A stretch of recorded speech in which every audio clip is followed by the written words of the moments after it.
अस्सलामुअलैकुम नाज़रीन, JN news HD के साथ मैं हूं नाइला भट्टी। नजर डालते हैं आज की अहम खबरों पर। हमास के इस्माइल हनिया ने पाकिस्तान को सपोर्ट करने पर शुक्रिया अदा किया और अक़वाम मुत्तहिदा में पाकिस्तान के किरदार पर पाकिस्तान के मुस्तकिल मंदूब मुनीर अकरम की तारीफ़ की। मज़ीद क्या कहना था, सुनते हैं।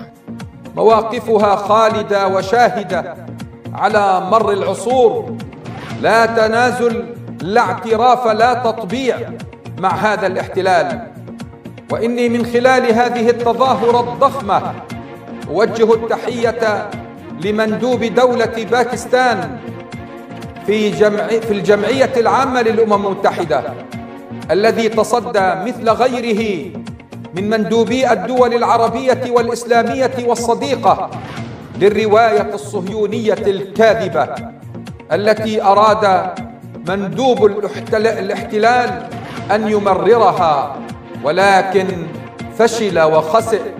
فقد وقفت أكثر من 120 دولة مع فلسطين، مع غزة، مع المقاومة، وقالت لا للاحتلال ولا للاستيطان ولا لحرب الإبادة التي يقوم بها ضد أطفالنا ونسائنا وشيوخنا في غزة.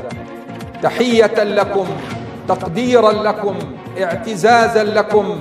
وصدق الله سبحانه وتعالى القائل: والذين آمنوا وهاجروا وجاهدوا في سبيل الله والذين آووا ونصروا أولئك هم المؤمنون حقا، لهم مغفرة ورزق كريم.